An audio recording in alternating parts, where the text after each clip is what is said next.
Nosso tema hoje é convicção, buscando as certezas em um mundo marcado por incertezas. E nós vamos ler um texto que se encontra no livro do profeta Isaías, no capítulo 6, os versos de 1 a 6, de 1 a 8. Temos na projeção, se você por acaso estiver sem Bíblia, ou se você prefere acompanhar na sua vida, nós temos o texto da projeção, ok? Antes que alguém fale alguma coisa, esse não é o meu lenço, eu esqueci o meu lenço, eu peguei uma fronha das crianças e ela ainda está de rosa. Então antes que os engraçadinhos de plantão, o pastor com lenço rosa, não sei o que lá, isso aqui não é um lenço, é uma fronha que eu adaptei hoje como lenço, porque vocês sabem que eu fico aqui banhado de suor, então eu tive que providenciar um lenço nessa manhã, tá bom? Antes que alguém faça qualquer comentário a respeito do meu lenço, tá bom?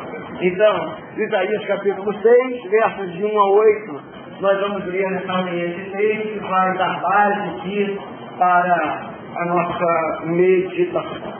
Ok? Todos acharam aí nas suas próprias Bíblias? Todos acharam? Se não achou, se você não achou, você pode acompanhar a projeção. No ano em que o rei Uzias morreu, eu vi o Senhor assentado num trono alto e exaltado. E a aba de sua veste enchia o templo. Acima dele estavam serafins.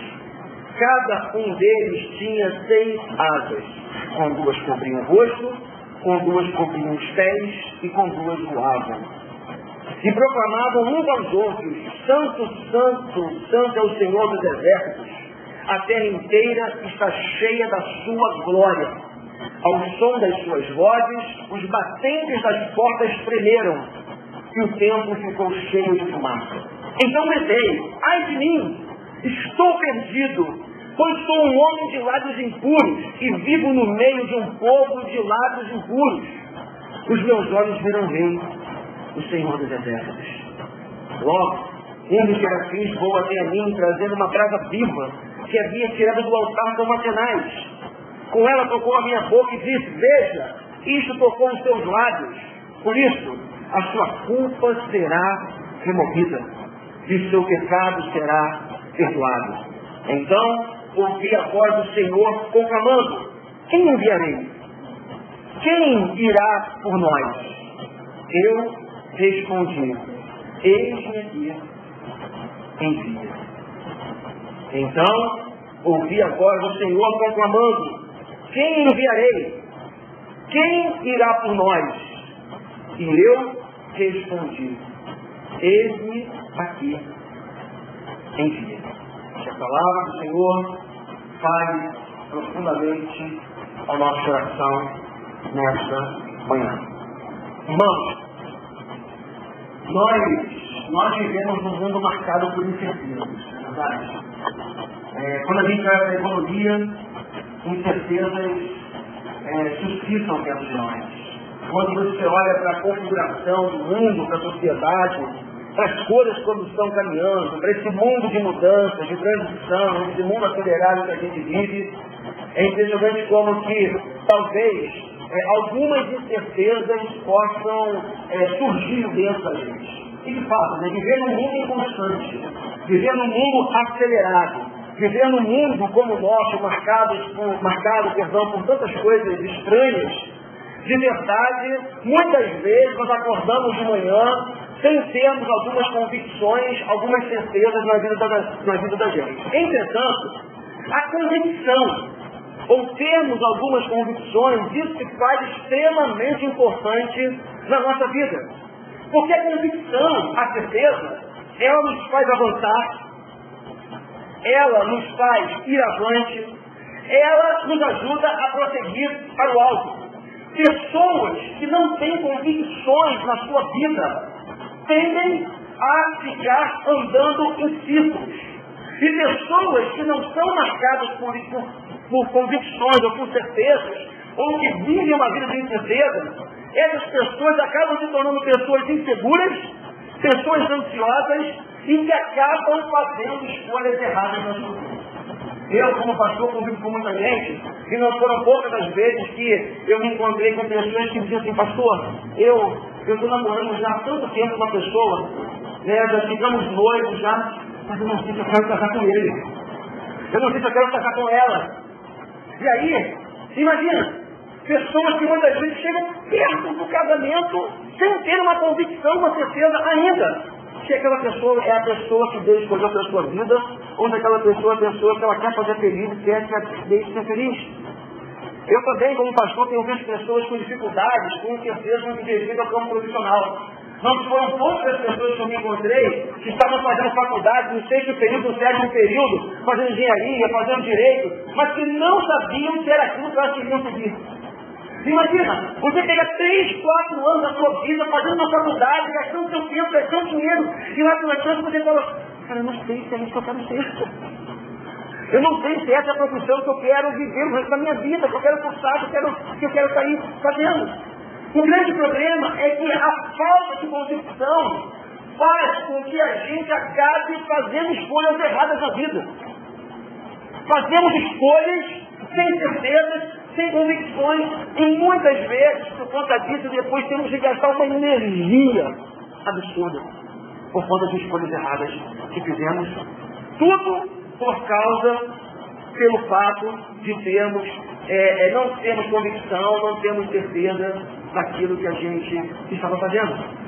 E aí, como eu já falei para vocês, essas convicções, elas são importantes porque nos ajudam a termos um alvo, um norte, um caminho para seguir. É interessante porque todas as vezes que a gente deixa de ter convicção em alguma coisa, ou que nós caminhamos pelo caminho das incertezas, nós acabamos andando nos círculos dessas incertezas e nós não saímos do lugar.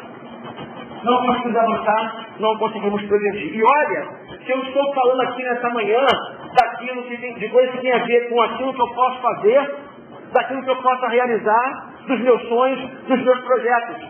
Entretanto, talvez as convicções mais importantes não estejam no campo das nossas realizações pessoais, mas sim na convicção da nossa identidade, daquilo que a gente é e aquilo que Deus chamou a gente.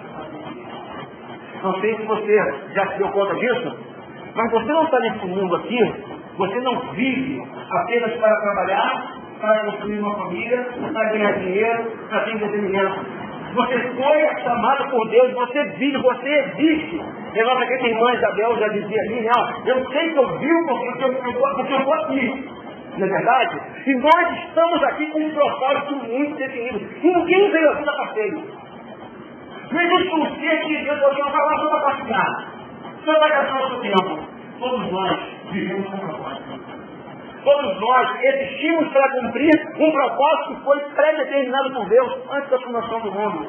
E aí, sabe qual é o maior, talvez essa manhã aqui, a maior convicção, já adiantando aqui material para a gente nessa manhã, talvez a maior convicção que a gente tenha que ter nessa manhã, coisa que nós precisamos saber, qual é a minha identidade? Quem eu sou e o que Deus me chamou para fazer aqui nessa vida. Aqueles que vivem achando que estão aqui a passeio, que vivem uma vida sem um propósito muito bem definido, gastam a sua existência, gastam a sua vida longe daquilo que Deus o chamou para fazer na vida. E quando a gente não entende essa verdade, a gente vive, a gente gasta dias preciosos que são tão importantes que Deus nos deu. Então, é muito importante nós termos convicções na vida. Nós sabemos para onde nós vamos, sabemos quem nós somos e o que nós estamos fazendo aqui.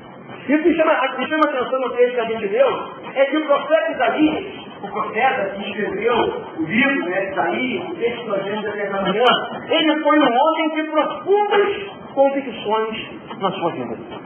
Quando a gente começa a ler esse texto, ali no capítulo 6, quando Deus chama o profeta para a obra que ele queria realizar na sua vida, quando Deus chama o profeta para falar para Isaías, eu estou separando você, eu estou levantando você para fazer diferença em meio a uma sociedade corrupta, caída, distante de mim. Deus chama o profeta Isaías para que o profeta Isaías pudesse fazer a diferença no meio da sua sociedade. E é interessante, porque existem algumas peculiaridades a respeito do profeta Isaías, porque o próprio nome Isaías significa o Senhor e a salvação. Você quer convicção mais profunda do que essa? Quando Isaías chegava, alguém falava, olha, chegou Isaías. Não, chegou aquele que o nome significa, o Senhor é a salvação.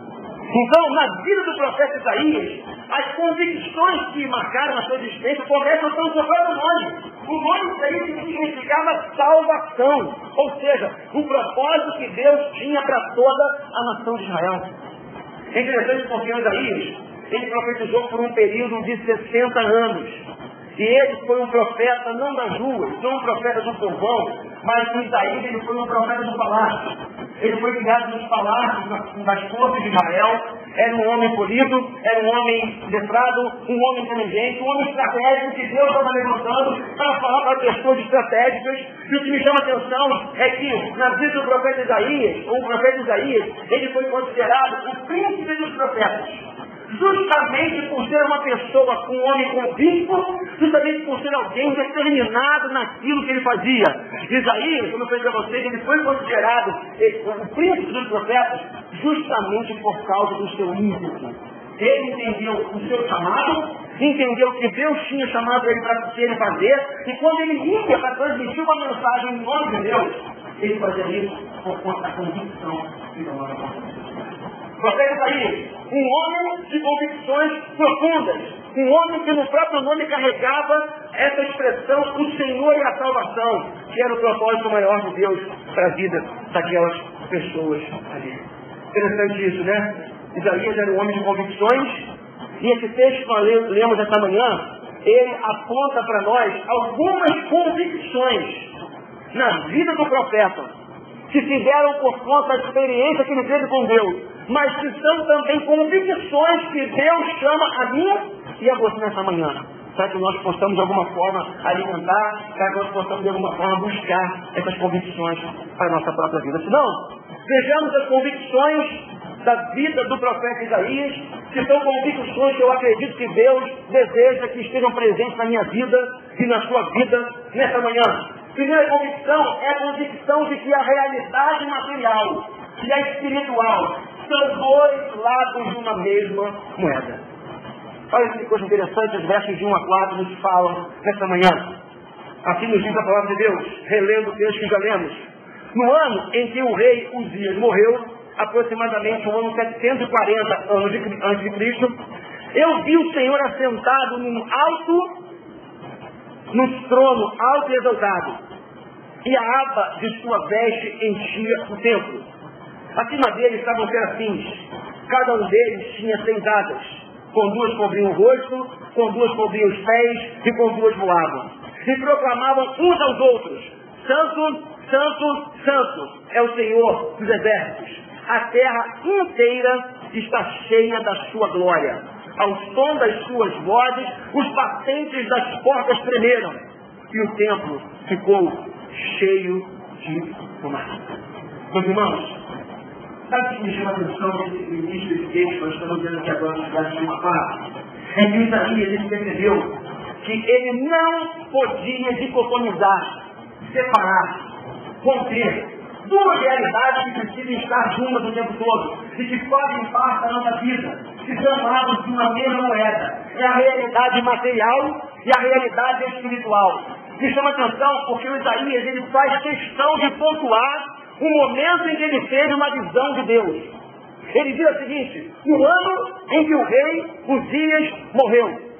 O que me chama a atenção é o seguinte: Isaías ele vai fazer questão de dizer: olha, a vida estava continuando, as coisas estavam acontecendo, tanto no palácio quanto fora do palácio, ou seja, a vida continuava o seu rumo, a história estava continuando o seu rumo. Mas nesse ano histórico, material, pontual, da existência, eu vi o Senhor assentado no alto.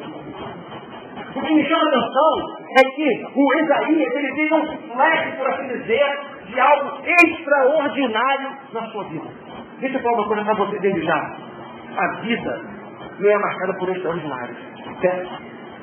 É extraordinário acordar todos os dias da manhã, pelas coisas 4h30, 5 horas, 6 horas de cor. A moça que trabalha em casa, eu lembro dizer da semana que ela acorda 3h30 da manhã.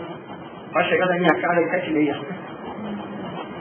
Tem alguma coisa de extraordinário nisso para você, no brasileiro comum, acordar cedo, trabalhar todos os dias?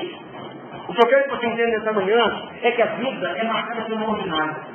Acordar todo dia, estar com a família, curtir os filhos, curtir a esposa, curtir o esposo, estar entre amigos, trabalhar, entretenimento. A vida é marcada por isso. Nós existimos dentro de um mundo que se manifesta dentro desse aspecto ordinário. Mas sabe o que me chama a atenção no texto? É que Isaías ele faz questão de pontuar que o seu ordinário, a sua vida, a sua rotina, o seu dia a dia, foi visitado pelo extraordinário de Deus. É óbvio, o extraordinário de Deus não acontece a todo instante. Se o extraordinário acontecesse a todo instante, sabe o que aconteceria? Nós banalizaríamos o extraordinário e o extraordinário deixaria de ser extraordinário e passaria a ser ordinário. Mas me chama a atenção nesse texto, são os relatos, aquilo que o Isaías ele fala. Eu vi o Senhor assentado num alto e sublime trono. Eu vi querubins, eu vi anjos. Esses anjos diziam uns aos outros, santo, santo, santo, é o Senhor dos exércitos. O que está acontecendo aqui é que o profeta, ele teve uma visão da glória de Deus. Ele teve uma visão da majestade de Deus. Ele teve uma visão da santidade de Deus.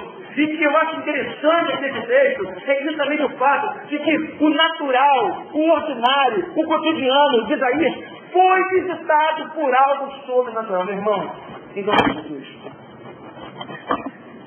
eu e você não podemos perder a capacidade de esperar o extraordinário de Deus. Eu e você não podemos nos tornar religiosos de bancos de carteirinha, que se acostumam a viver uma vez todo mundo, se acostumam, quem sabe, a pegar a Bíblia e deixar aberta no Salmo 91, que na luz vai no livro, vai no livro, embora, né, enquanto o padre dele que algumas para achar que o Salmo aberto, a Bíblia aberta, o Salmo 91 vai nos ajudar em alguma coisa. O grande problema é que, às vezes, a gente vem para uma reunião como essa, perdendo a expectativa do sobrenatural de Deus. É mais um domingo, é mais um encontro, é mais um domingo do almoço, é mais uma celebração. Eu vou lá, vou fazer o que eu faço todo domingo, é tudo bom.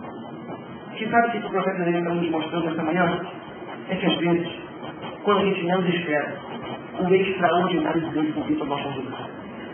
E quando a gente perde essa expectativa, quando a gente perde o desejo de ser visitado pelo extraordinário de Deus, o que acontece, meus irmãos, sabe o que é?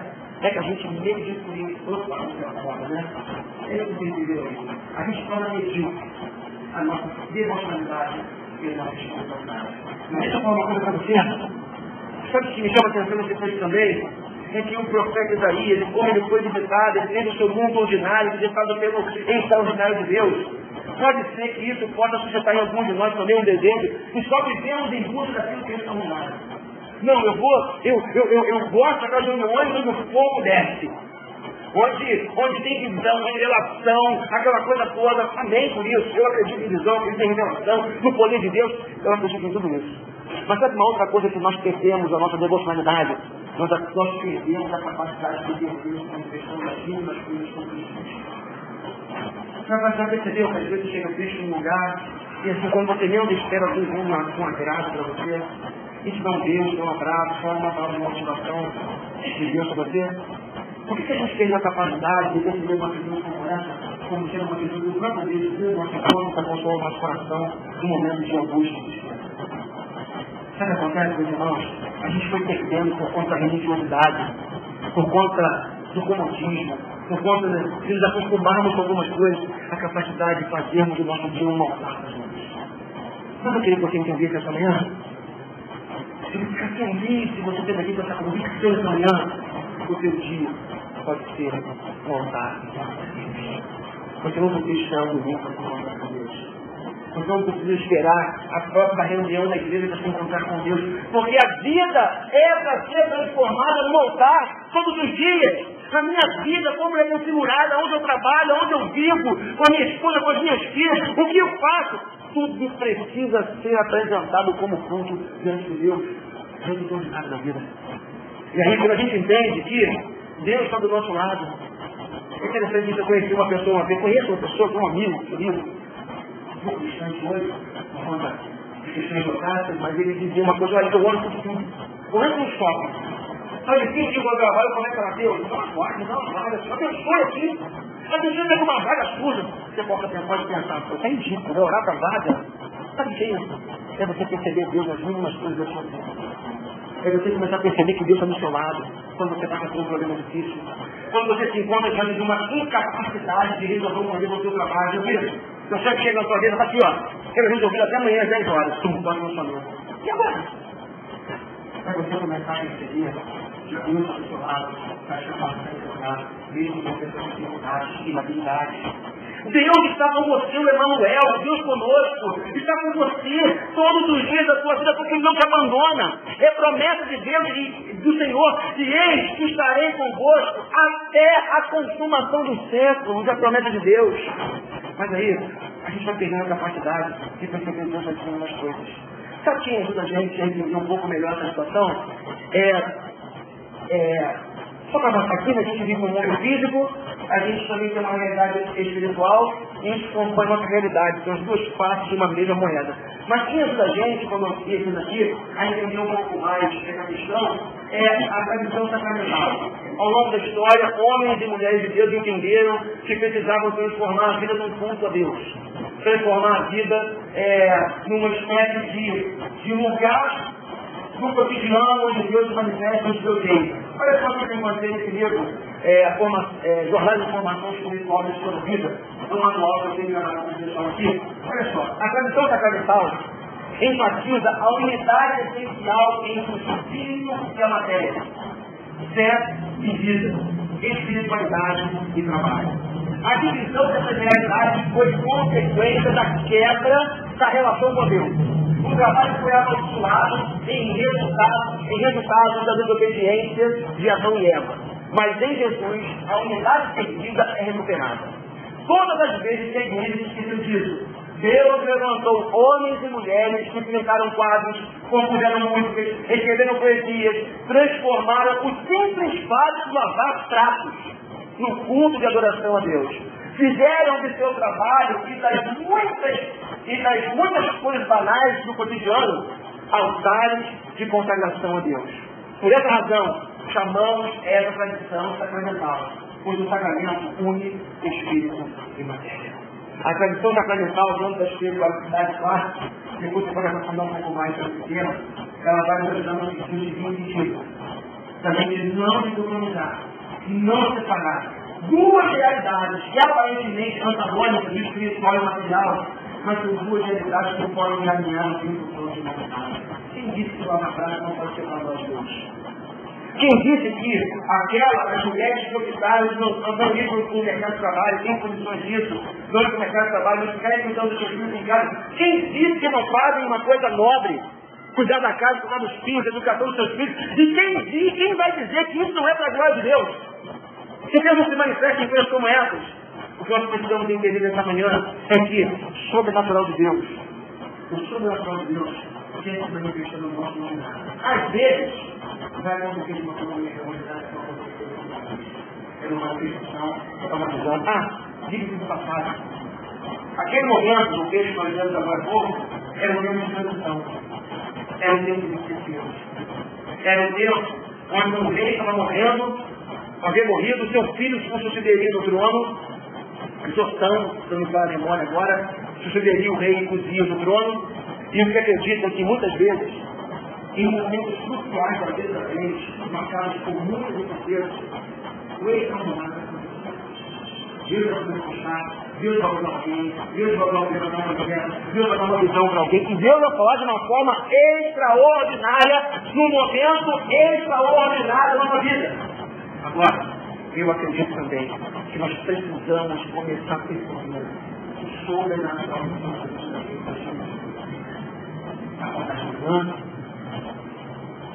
Acordar de manhã, como a Rita dizia lá dentro da oração, dá bom dia para Deus. É verdade, você perceber que Deus me levantou, que Deus me fez viver mais um dia, que Deus está do meu lado, é sair para trabalhar na certeza de que a presença de Deus está comigo. É você estar dentro do seu olho, que está demonstrado lá, como sardinha, pendurado, mas você entender que Deus está comigo. Deus está comigo. A presença assim como eu, está comigo aqui nesse achatamento junto comigo. Aqui, Deus vai transformar aquele ônibus lotado numa carta a Deus. É você perceber, meu irmão, a presença do teu Deus contigo. Querido, em nome de Jesus, Deus vai chamar o nome. Ele é o nosso Deus, todo o que não pode ser na sua vida. Mas pastor, eu estou sofrendo. Deus está contigo no sofrimento. Mas pastor, eu estou passando por uma luta. Deus está contigo na luta. O que ele chama você nessa manhã é perceber a manifestação dele na sua vida, também da sua vida. Vamos avançar um pouco mais? A segunda convicção que eu vejo na vida do profeta é a convicção da sua real condição. Então dizei, ai de mim, estou perdido, pois sou um homem de lábios impuros. Olha que coisa interessante, né? E daí, ele tinha uma real convicção daquilo que ele era. Interessante isso. Agora, Isaías, ele só pode ter clareza completa da sua realidade depois que ele se encontrou com a sua. Quanto nós percebemos no nosso cotidiano a manifestação de Deus, quando Deus se revela para nós somos solicitados no altar dele, na graça dele, a gente começa a perceber essa manifestação de Deus no nosso ordinário, na nossa vida como está configurada. Quando a gente começa a buscar mais a Deus, conhecer mais a sua palavra, inevitavelmente o conhecimento de Deus vai produzir um autoconhecimento na nossa vida. Olhar para Deus, para a sua glória, para a sua luz, para a sua majestade, faz com que imediatamente, consequentemente, as nossas trevas sejam encharcadas pela luz de Deus. E tem um detalhe, né? Quando a nossa vida é visitada, por assim dizer, pela luz de Deus, quando a luz de Deus brilha sobre nós, inevitavelmente, a gente começa a perceber coisas na gente que a gente não via. Mas eu não sabia que tinha essa manchinha aqui, esse sinal. Eu era escuro, a luz brilhava, mas agora a luz começou a brilhar. E tudo aconteceu com Isaías. Quando Isaías viu a glória de Deus, quando a santidade de Deus, quando ele se encontrou com a santidade de Deus, o Deus que é santo, que é eterno, que é soberano, e inevitavelmente ele começou a olhar para Deus de si, e começou a encontrar coisas que ele não tinha percebido, quem sabe, ou até então não estava tão atento para aquilo. Isso que me chama a atenção é que Isaías ele passou a ter convicção de quem ele era. Agora é interessante, porque o texto fala assim, então eu sei, ai, estou perdido, pois sou um homem de lábios impuros. Queridos, um homem de lábios impuros, ou ser um lábios impuros aqui nesse contexto, essa expressão de Isaías está aqui somente, unicamente para mostrar que, na verdade, o grande problema de Isaías não era somente seus lábios. Porque os lábios de Isaías apenas expressavam algo que já existia no seu coração. E não é assim na vida da gente? Jesus certa vez falou que o mal, o mal que já não é subiando, mas o mal vai avançar. Porque o nosso coração está cheio de maldade, de inveja, de malícia, nosso coração está cheio de orgulho, de vaidade. E sabe o que acontece? Os nossos lábios são apenas instrumentos de manifestação de algo que está dentro da gente. Então o que o profeta Isaías está dizendo é o seguinte, eu sou perdido, porque eu sou um homem impuro. Porque eu sou um homem pecador. Porque existe um pecado que é do meu ser, que faz com que os meus lábios profiram palavras impuras. Mas na verdade, é o meu ser interior que é impuro. É interessante isso, né? Porque nós vivemos numa sociedade hedonista e narcisista. Ou seja, é uma sociedade hedonista porque vive em busca do prazer. E uma sociedade que vive em busca do prazer, ela não sabe lidar, por exemplo, com a questão da culpa. Ou melhor, ela nem leva em consideração a questão da culpa. Por quê? Eu vivo para ter prazer. Então, eu posso fazer o que eu quiser. Eu posso me lançar a quaisquer práticas. Eu posso ser um homem, no caso, alguns vão pensar, eu posso me relacionar, transar tanto com um homem quanto com uma mulher, porque o fim maior da existência é o prazer. Isso é o que caracteriza uma sociedade hedonista. É uma sociedade que vive em busca do prazer, eternamente em busca do prazer. E não é assim a nossa sociedade? Não é assim o que a mídia passa para a gente todos os dias? Nós também vivemos uma sociedade narcisista, onde as pessoas, dentro dos outros, se acham melhor do que as outras, olham para os outros de cima para baixo, não conseguem olhar para dentro como Isaías fez, encontrar coisas feias. Seja uma coisa que a nossa sociedade moderna tem muita dificuldade, o que os orientais fazem com muita sociedade é a meditação. Sabe por que na sociedade ocidental pratica-se muito pouco a meditação? Porque a meditação faz você se encontrar com você. A meditação faz você olhar para dentro. Claro, a busca é a transcendência. A busca, da meditação, se uma existência, deve ser um encontro com o transcendente. Mas quando você ou um sujeito ele faz a meditação, ele se encontra com ele mesmo. Na sociedade narcisista, não há tempo para olhar para dentro. Não há tempo E não há interesse de olhar para dentro para te encontrar coisas feias, quem sabe. É interessante também, sabe por quê? Porque dentro da sociedade narcisista, onde não se para olhar para dentro, as pessoas têm muita dificuldade de falar sobre o pecado. Pecado? Ai, que coisa agressiva. Que é isso? Por que é pecado? Por que é pecado transar com a pessoa do mesmo sexo? Eu estou aqui para ser feliz. Por que é pecado fazer algumas coisas? Por que é pecado usar droga? Por que é pecado fazer tantas coisas que eu quero fazer? Eu sou livre. Tem pessoas dentro da sociedade hedonista e narcisista, o tempo todo, elas estão em busca justamente de prazer, e elas não conseguem entender uma realidade que é universal, absoluta, do ser humano. E não são sentidos, que a palavra de Deus que diz, é um ser que foi criado puro por Deus, santo por Deus, para glorificar o nome dele, mas escolheu viver o caminho do erro. Lá atrás dos nossos pais, Adão e Eva, aqueles que Deus criou como o primeiro homem e a primeira mulher, foram criados em estado de relativa perfeição, mas de desviaram do projeto original da Deus. E aí, quando eles se desviam, sabe o que acontece? Como pais da raça humana, como representantes federais da raça humana, esse pecado chamado original vem atravessando a história e alcançando a minha vida e a sua vida. Eu tenho uma má notícia para te dar, e essa é a má notícia do Evangelho. Somos pecadores. E essa é a natureza pecaminosa. Não há um ser humano que pode fugir essa realidade. Somos pecadores.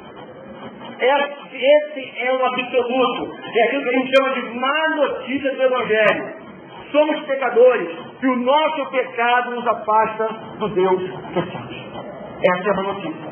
E essa é a sociedade que a gente vive. E o que me chama a atenção é que o Isaías, ao ter a visão da glória de Deus, ao ter a visão da santidade de Deus, ao se encontrar com essa realidade absoluta de Deus, o Isaías consequentemente olha para dentro e encontra todas essas coisas feias dentro dele. Meu irmão, se você quer de fato se encontrar com Deus, se você quer de fato, eu não acredito que você queira, se você de fato você quer ter uma relação mais íntima com Deus, quer que o extraordinário de Deus alcance o seu ordinário, alcance a sua vida, se prepare para se encontrar com coisas que não são tão belas assim dentro de você.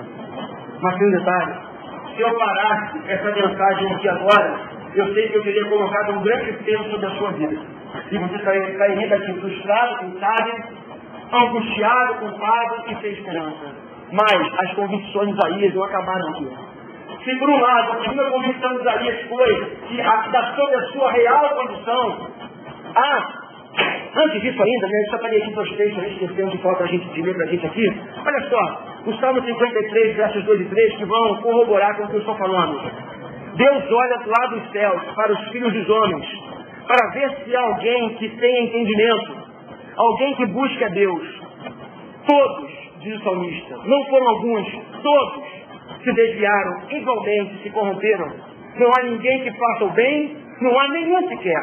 E ainda, o Romanos 7, de 18 a 24, assim nos diz também: sei que nada de bom habita em mim, o apóstolo Paulo falando, isto é, em minha carne, porque tenho desejo de fazer o que é bom, mas não consigo realizá-lo, pois o que faço não é o bem que desejo, mas o mal que não quero fazer. Esse eu continuo fazendo. Ora, se faço o que não quero, já não sou eu quem faz, mas o pecado que habita em mim. Assim encontro essa lei que atua em mim. Quando quero fazer o bem, o mal está junto de mim. No íntimo do meu ser, tenho prazer na lei de Deus, mas vejo outra lei atuando nos meus ombros, nos membros do meu corpo, guerreando contra a lei da minha mente, tornando-me prisioneiro da lei do pecado que atua em meus membros. O apóstolo Paulo termina essa porção dizendo assim: miserável homem que eu sou, quem me libertará do corpo sujeito à morte? Imagina, numa sociedade hedonista e narcisista, o sujeito falando: miserável homem que sou, quem me libertará do corpo dessa morte? Numa sociedade como a nossa, imagina, pessoas que estão em busca de prazer o tempo todo, estão o tempo todo vivendo se achando superiores aos outros, sociedade narcisista que a gente vive. Imagina só, o sujeito parar e reconhecer: eu sou um pecador. Não vale. Enquanto o sobrenatural de Deus como já viu aqui não entrar no nosso natural.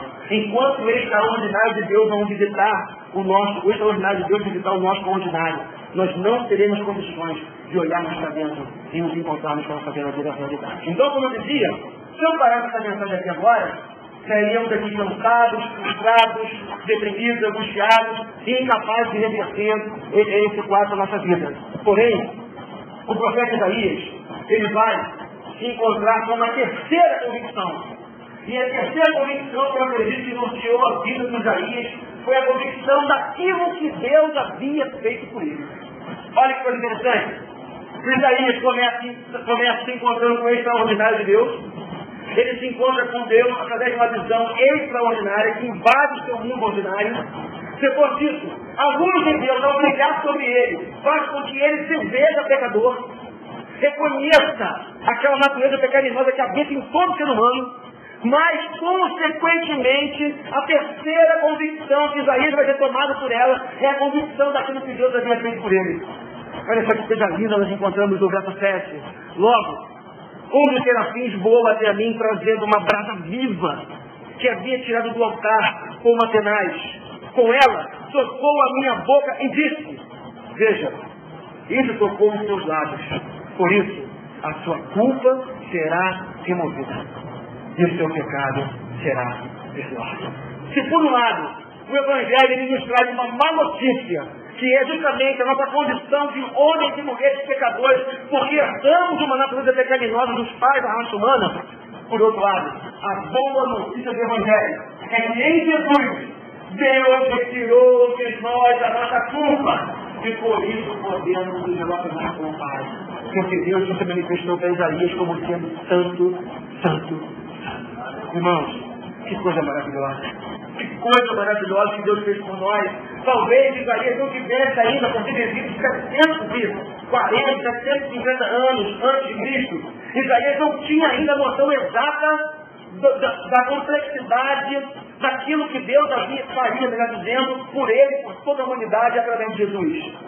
Agora, nós que vivemos uma era pós-Jesus no sentido pós da sua vida, da sua morte, ressurreição, mas ele reina hoje sobre nós, ele reina na história, nós sabemos disso.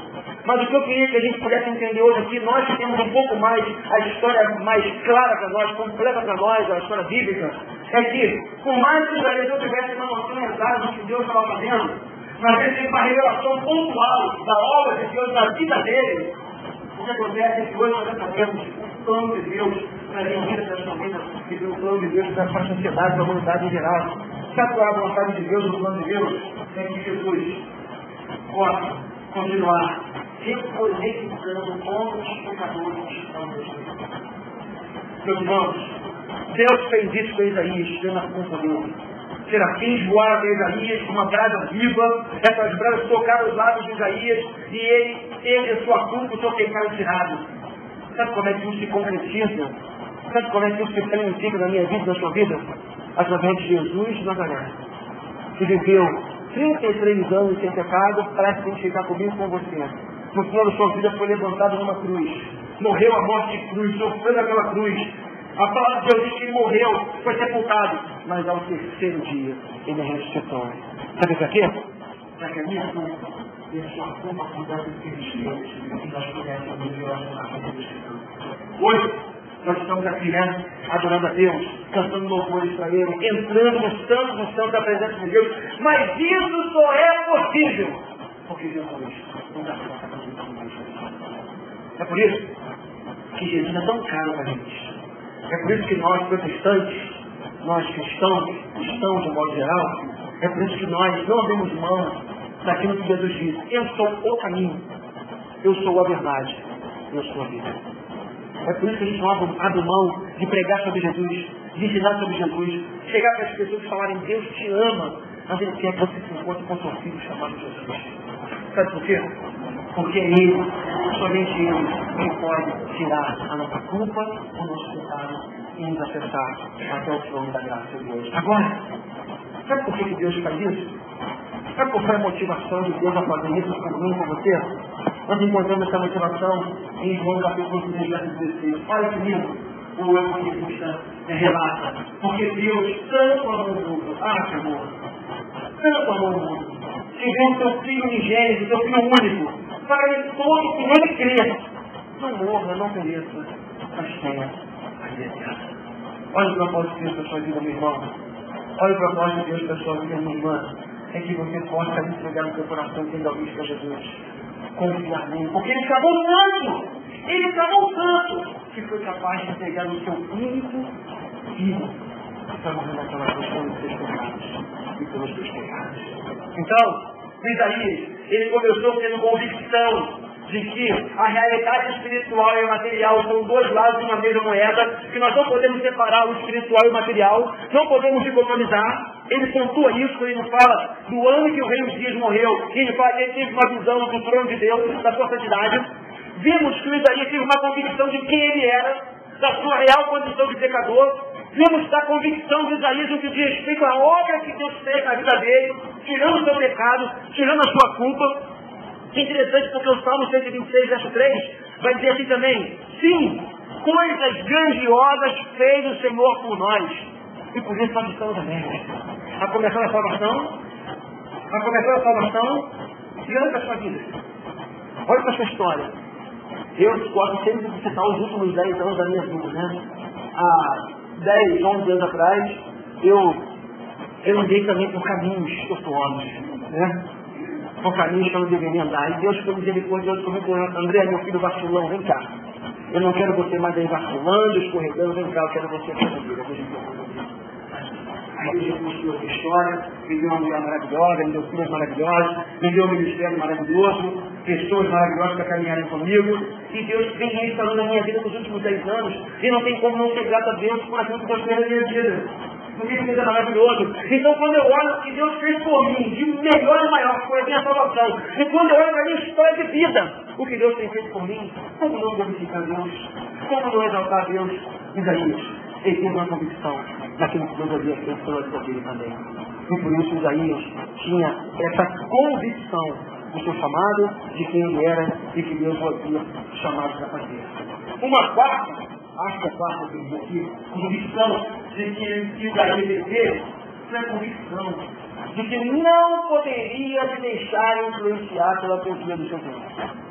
Porque tem um detalhe, né? Imagina, você conhece as suas mazelas, conhece seus erros, porque a luz de Deus brilhou sobre você. Você sabe o seu potencial do mal. Isso é verdade, né? Em nós, embora homens e mulheres que conheçamos a Deus, há um potencial do mal. Eu já citei isso aqui, eu tive um professor de direito penal, de processo penal, que ele disse que todo ser humano é um homicídio em potencial. Talvez, certo, Daniel? Moisés também está por aí, né? Certo, doutores da lei. Todo ser humano é um homicídio potencial. Talvez ele não tenha sido colocado numa situação onde essa potencialidade viesse a aflorar. E ele, se tivesse que tornar, fazer mão disso, digamos assim. Só que aí, é interessante isso, porque isso já vive em nós, esse potencial normal. Imagina você com todo esse potencial normal, vivendo em uma sociedade da mesma forma má, e distinguir o tempo todo para ser um caminho mal. Então eu pensei, ai de mim, estou perdido, pois sou um homem de lados recursos, é a parte dele. E vivo no meio de um povo de lados recursos. É a fome com a vontade de comer, como se diz, né? É a fome com a vontade de comer. Eu estava lá em casa ontem, foi ontem. Você sabe que eu não vejo novela. Eu não gosto de novela. Já vi, não vejo, acho que hoje em dia eu acho que não tem mais que preste, não tem conversa do contrário. Mas olha que interessante, ontem eu estava lá em casa, né? Aí acabou o Jornal Nacional. Aí começou a Avenida Brasil, né? Eu estava sentado, eu não percebi. Eu estava uns 5 minutos de graça na cena da novela. Caramba, você olhou assim, né? Esbugalhado, né? De paz. Acho que a outra ficou mais também, esse negócio dele. Né? A Margarete, não vejo novela, né? Não filha de Deus. Mas a Carminha estava assim, nada que não matar a outra matar a Carminha. Eu fiquei ligado naquele negócio, eu falei, caramba, ele já começou a ser mesmo. Pega ela, vai lá. Eu falei, epa, que negócio é esse? Eu falei, deixa eu largar esse negócio pra lá, eu não gostei de próximo. Quando eu vim para a Avenida Brasil, eu falei, deixa eu fora. Sabia? É como juntando com a vontade de comer. É a natureza pecaminosa que veio de mim, que se encontrou com o mal do outro lado. e juntou, e dá vida esse negócio. Dá vida. Pensa que não? É por isso que a gente precisa entender aquilo que a palavra de Deus fala pra gente de fugir do mal. Porque a nossa natureza pecaminosa busca esse negócio o tempo todo. Então, nós temos um grande desafio. Temos uma inclinação para o medo. Vivendo em uma sociedade egoísta, imoral, plural diante de Deus. É viver uma vida para Deus. Sem sermos bitolados, sem sermos pessoas que não se conectam com a realidade, com a sociedade, com a cultura. O grande desafio é não deixarmos que o egoísmo, a imoralidade, a pluralidade que faz com que essa de múltiplas ofertas do mundo, né? E esse sistema não de Deus influencia muita gente. Irmão, é muito fácil. É muito fácil você se influenciar pelo erro, é muito fácil você fazer o que você não faz, o que as pessoas fazem. Por isso, a orientação de Deus, a convicção do profeta dele, que ele foi chamado para viver em meio a uma sociedade corrupta e caída, mas ele não poderia ser influenciado por aquele meio no qual está inserido. Olha só, o que a palavra de Deus nos diz em Romanos, capítulo 12, carta de Paulo aos Romanos, versos 1 e 2. Assim nos diz a palavra de Deus. Portanto, irmãos, rogo-lhes pelas misericórdias de Deus, que se ofereçam em sacrifício vivo, santo e agradável a Deus. Esse é o culto racional de vocês. Não se amoldem ao padrão deste mundo, mas transformem-se pela renovação da sua mente, para que sejam capazes de experimentar e comprovar a boa, agradável e perfeita vontade de Deus. Quero apenas pegar a parte que Paulo fala. Não se amoldem ao padrão deste mundo. Eles são padrão deste mundo. Big Brother, fica nome. Novelas, fica nome. Não adianta, principalmente como assim, lança uma moda amanhã na novela das 8, né, a menina resolveu jogar o cabelo pra cá. Na segunda-feira tá todo mundo com o cabelo pra cá. Aí resolveu botar um sapato doido lá. Na segunda-feira tá todo mundo com aquele sapato. Assim que funciona. Mas Paulo vai dizer, não se amolde ao padrão desse mundo. Eu não estou chamando você para ser um esquisito. Já tem muita gente esquisita por aí. Eu não estou chamando você para ser um bitolado.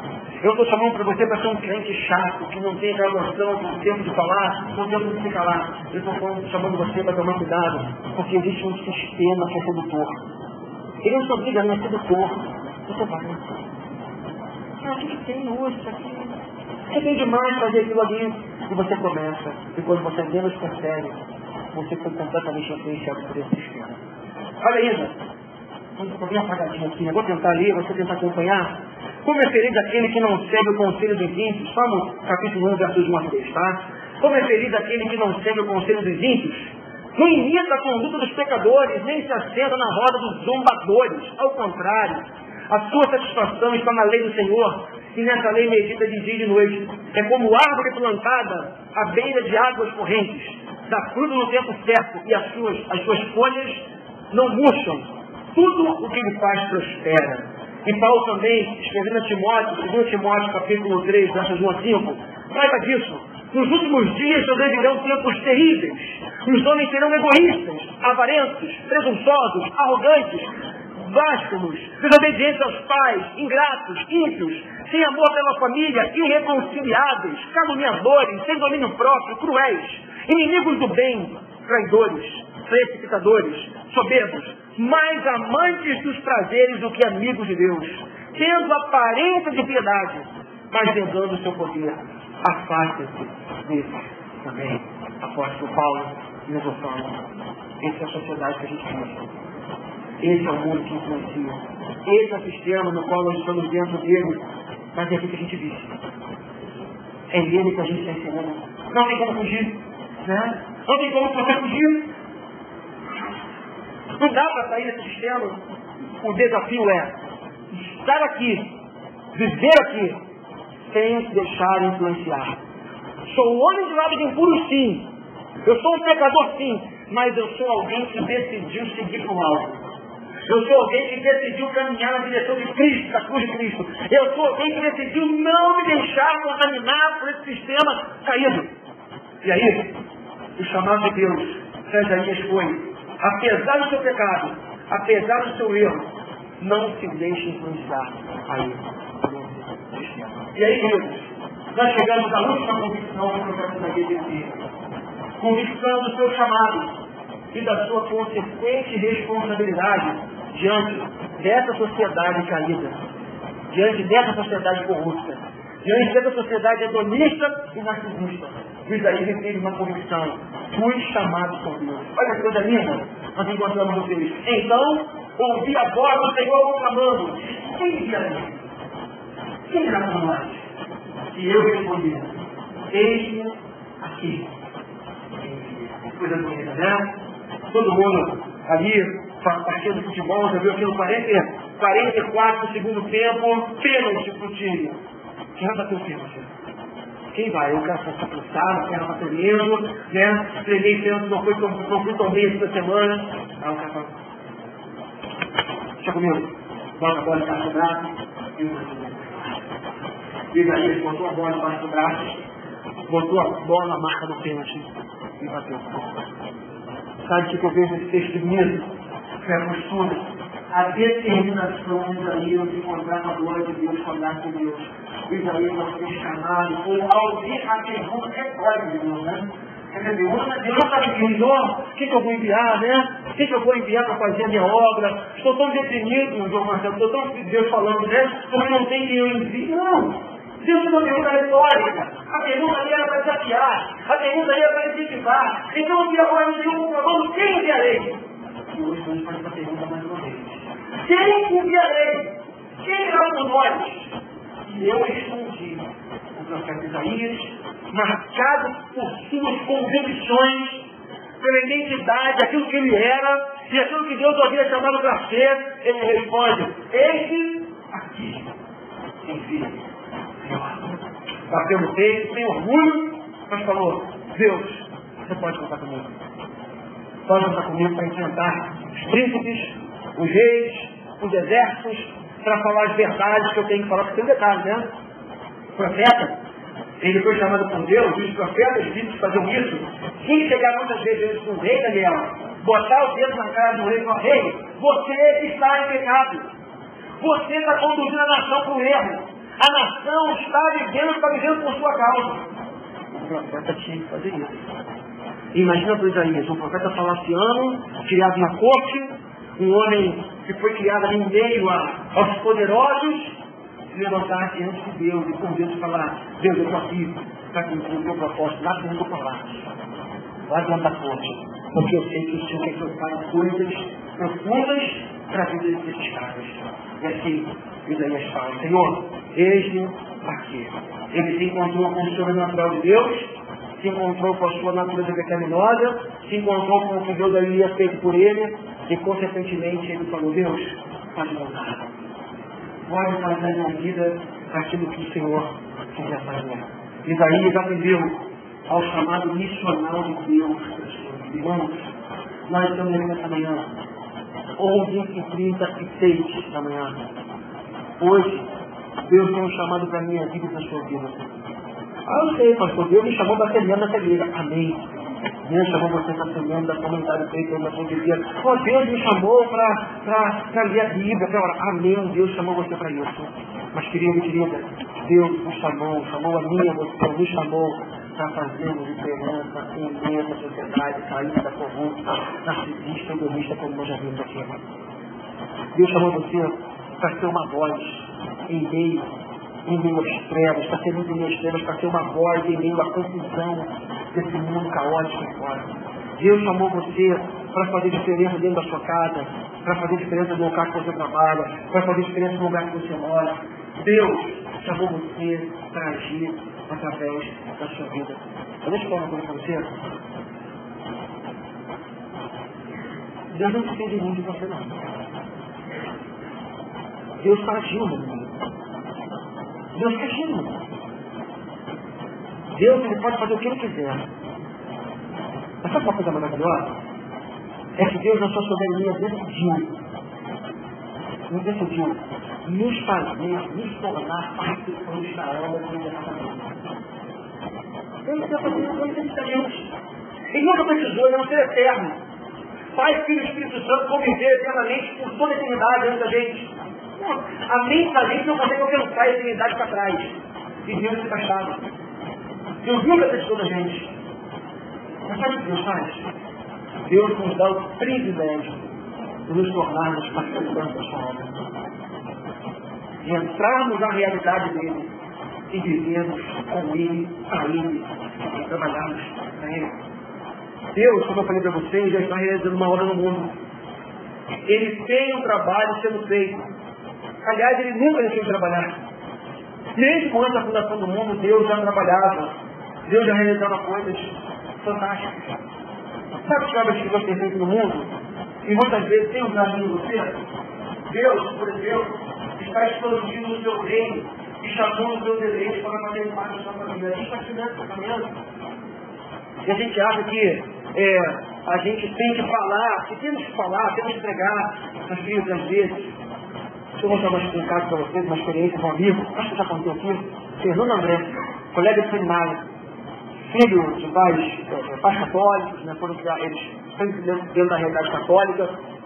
E Fernando André, um dia sentiu no coração o desejo de começar a vida sozinho. Portugueses, católicos, devotos, e ele começou a ler a Bíblia sozinho. Algo novo começou a surgir no coração do Fernando André. Esse meu amigo hoje é pastor. Ele fala que ele teve um encontro com Jesus no seu quarto sozinho, sem que ninguém falasse nada para ele. Sem que nenhum evangelista, nenhum pregador, ninguém falasse qualquer palavra para ele. O contato com a palavra acendeu no coração dele uma chama vazia no amor por Jesus. Sabe por quê? Que Deus está dizendo, nesse momento, Deus está quebrando corações, nas prisões. Sabe aquele cara que você acha que não tem jeito? Sabe aquele cara que você acha que é história, que é um lixo da sociedade? E tem que estar nesse momento, lá no carro, naquela multidão, aquela coisa horrível ali. Esse cara tem uma coisa com Deus. Deus está agindo no coração dele. Tem que você passando por qualquer coisa. Deus está quebrantando corações. Deus está atraindo pessoas para junto dele. Porque o poder de Deus se manifesta em todos os lugares, em todo o tempo, em todo instante.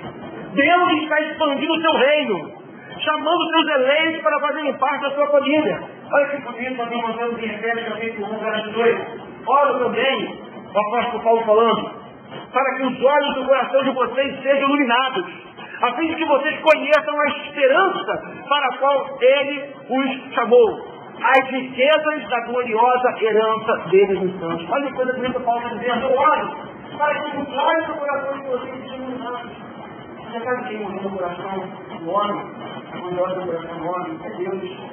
É o Espírito Santo de Deus agindo, atuando, mesmo nos corações mais felizes. Sabe? Tem gente com coração duro, né? Tem gente com coração muito duro. Mas o que acontece? O Espírito de Deus vai quebrantando. Porque às vezes pessoas que nós nunca vislumbramos a possibilidade de nós encontrarmos Jesus, as pessoas vão se encontrar. Dizem que o céu vai ser um lugar de muita surpresa, né? Você aqui, não acredito? Não, você não, cara. Tá lá. Sabe por quê? Porque Deus faz a obra dele, onde Ele quer, com quem Ele quer, no tempo que Ele quer. Agora, Deus nos chama a participar disso. Quando Ele fala, quem querem? Ele vai falando da minha você, a sua igreja, para que nós sejamos agentes de Deus que vão sair pelo mundo para chamar os eleitos de Deus, para alcançar os escolhidos de Deus. Porque Deus determinou que nós seríamos seus instrumentos e participaríamos desse projeto junto com Ele. Sabe qual é uma outra obra que Deus está fazendo no mundo? A formação de discípulos de Jesus que reflitam o seu caráter e transformam o mundo. Então Ele chama pessoas para saírem da ignorância, da alienação espiritual. Ele ilumina o coração dessas pessoas, levam o pessoalmente, e o objetivo é a formação de discípulos de Jesus. Irmãos, Deus tem preparado pessoas, algumas estratégicas, outras, todos são estratégicos, por assim dizer, né? Mas Deus tem levantado pessoas para refletir o seu caráter no mundo. Sabe? E sabe qual é o desafio nosso hoje? Porque o seguinte, Deus nos separou, Deus nos levantou, Deus nos chamou. Eu tenho que fazer diferença. Meu irmão, olha, deixa eu dizer uma coisa para você. Quando Deus chamou a gente para o seu reino, para a sua família, para fazermos parte da sua família, Deus não queria apenas garantir um lugar no céu para a gente. Isso é maravilhoso. Eu não estou aqui desmerecendo o céu. Eu quero ir para o céu. Né? Eu quero ir para o céu. Quero morar com o meu Senhor por toda a eternidade. Mas é muito mais que isso. Quando Deus chamou a gente para mudar o nosso caráter. Deus chamou a gente para que se a gente mentia, parasse de mentir. Para que a gente roubava, a gente parasse de roubar. Para que a gente pudesse fazer outras coisas ruins, feias, desagradáveis, a gente parasse de fazer. Né? Essa é a proposta. Meu irmão, em nome de Jesus. Deus está moldando o seu caráter, Deus está moldando o meu caráter, é processo. Agora, a gente precisa entender que esse chamado de Deus na nossa vida é Deus quem faz a obra. Mas nós precisamos estar abertos, com o coração aberto, e deixar que Ele transforme o nosso caráter. E Deus está agindo. Deus está fazendo. A gente acha, né, eu me lembro, já falei para vocês também, que quando eu era jovem, né? Quando eu era mais jovem, algum tempinho atrás, né? Eu participei de uma igreja, e lá uma vez, eu vivi essa fase, né? Temos jovens aqui, eu vivi essa fase, eu estava na igreja, dormindo, cantando no coral, não estava fazendo para encher de casa, encher o pote, encher o pote, seguia, né? E domingo eu estava lá, né? Cantando no coral da igreja. Aí uma vez um cara livre, jovem, virando aqui, falou assim, cara, você viver o xixi de vida que você vive, vai embora de Deus. Sai da igreja, vai embora. Vai viver essa vida lá fora. Porque não fica com essa duplicidade, certo? Não fica aqui lá não. E não adianta eu tivesse ouvido o conselho dele. Onde é que eu poderia estar hoje? Agora sabe o que eu estou fazendo?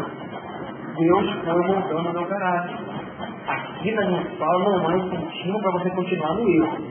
Hoje o Senhor, na verdade, já tem condições de discernir certo e errado, o que é bom e o que é ruim de você. Agora, se eu tivesse ouvido aquela voz, eu não estaria hoje. Mas Deus foi me transformando. Deus foi me curando. Deus foi trabalhando no meu caráter, na minha vida. Isso é por causa da ação de Deus, da formação dele na minha vida, me fazendo discípulo dele. É que eu estou aqui. E assim que Deus age. Outra coisa que Deus faz é a transformação de vida em particular. Eu tenho visto prosperando. Eu tenho visto Deus libertando pessoas. A gente ouve testemunho de gente que foi consolada, transformada, restaurada pelo poder de Deus. A mão de Deus graciosa está na história. Vai chegar um dia que Deus vai tirar a sua mão. Quando Jesus voltar para buscar a igreja. Aí vai ser um problema. Mas por enquanto, a mão de Deus graciosa. Curando, libertando, transformando, salvando. Deus vai agir na história de uma forma maravilhosa. Agora, a pergunta de hoje, a pergunta que nós temos que fazer hoje, ou reproduzir aqui mais uma vez, a quem enviarei? Quem irá chamar? Nessa noite, Deus faz nessa manhã, né? Está toda noite já. Nessa manhã, Deus faz uma pergunta para mim e para você. A quem enviarei? A quem enviarei para esse mundo caído? A quem enviarei para essa freguesia corrompida, nesse Rio de Janeiro distante de mim? A quem enviarei? Quem é para nós? Quem alcançará a freguesia? Quem será o instrumento de bênção ou de bênçãos para essa cidade?